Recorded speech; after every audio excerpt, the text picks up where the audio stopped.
Hyderabad lower tank గోశాలలో గోరక్ష దివస్ నిర్వహించారు. స్వామి పరిపూర్ణానంద హాజరై గోవులకు ప్రత్యేక పూజలు నిర్వహించారు. శ్రీపీఠం ఆధ్వర్యంలో గోరక్ష దివస్ నిర్వహించారు.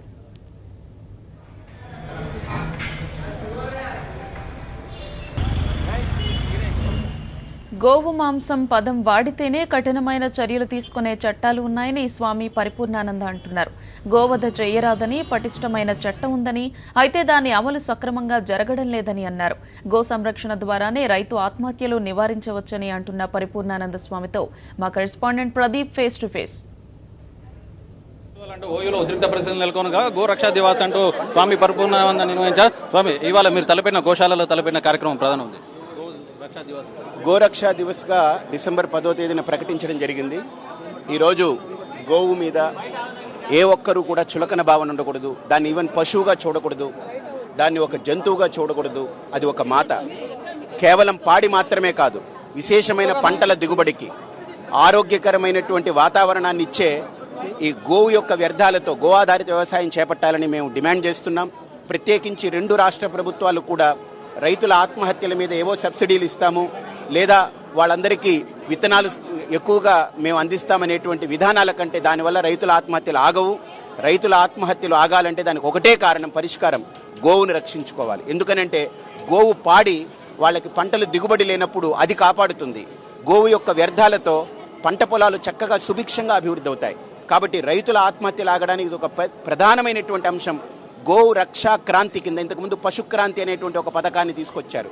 పశువుల్ని ఇచ్చి గొర్రెల్ని కానీ మేకల్ని కానీ కోళ్లు కానీ ఇచ్చి చేయొచ్చు, కానీ ప్రత్యేకించి ప్రతి రైతుకి గో రక్షా క్రాంతి కింద ఈ పథకాన్ని అమలు చేసి 2 ప్రభుత్వాలు గోవుల్నిచ్చి రైతులకి గోవుల్ని చక్కగా పెంచుకోమని, గోవు యొక్క పాడికి కూడా మంచి మెరుగైనటువంటి నాణ్యమైనటువంటి ధరను సమాజంలో కల్పించి, ఆవు పాలు తాగితే చాలా మంచిదనేటువంటి ప్రచారం జరగాలి. గుడ్డు తింటే మంచిది అని NIIC వాళ్ళు ఇచ్చేటువంటి సర్టిఫికేట్స్, టీవీలో ప్రచారాలన్నీ కూడా విస్తృతంగా ఉన్నాయి. కానీ ఆవు పాలు తాగితే వెరీ వెరీ గుడ్ అనేటువంటి ప్రచారాన్ని కూడా కల్పించవలసిన బాధ్యత ఉంది. ఒక గోవు పాలల్లో అత్యద్భుతమైనటువంటి స్వర్ణ శక్తి ఉంది. అందుకనే మిగతా పాలకి లేని స్వర్ణ శక్తి, స్వర్ణ రంగు, పసుపు రంగు, ఏదైతే బంగారు రంగు ఉందో అది గోవు పాలకు మాత్రమే ఉంటుంది. కాబట్టి దాన్ని రక్షించాలి. గోవు యొక్క రక్షణ డాక్టర్ బిఆర్ అంబేద్కర్ గారు ఆర్టికల్ 48 ద్వారా రాజ్యాంగంలో చక్కగా క్రమబద్ధీకరణ చేసి పెట్టారు. గోవు రక్షణ దళిత వ్యతిరేకం కాదు, ఏ జాతిని కించపరచడం కాదు. ఇది భారత జాతికి ఒక ఆత్మగౌరవం. భారతీయులందరికీ కూడా ఇది ఒక ఆత్మరక్ష. గోవుని రక్షిస్తే ఈ గోవధ భూవ్యధ అన్నారు. కాబట్టి ఈ అంశం పట్ల పరిపూర్ణమైనటువంటి అవగాహన కల్పించాలి. 2 రాష్ట్ర ప్రభుత్వాలు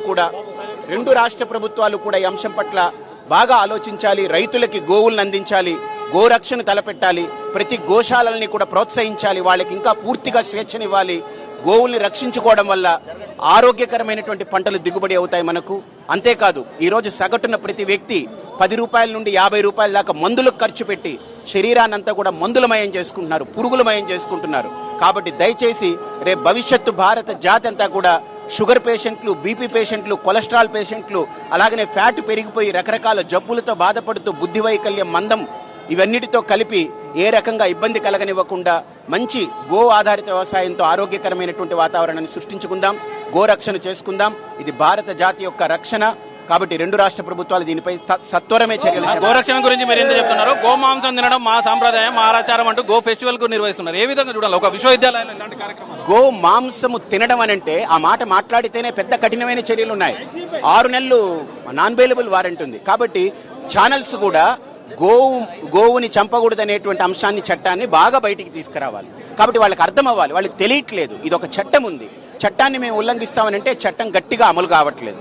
ఆ చట్టం పట్ల ఖచ్చితంగా ప్రతి ఒక్కరు డిమాండ్ చేస్తున్నాం, ఉన్న చట్టాన్ని అమలు చేయండి. కొత్తగా ఇప్పుడు గోరక్షణకి చట్టం దానక్కర్లే, ఉంది.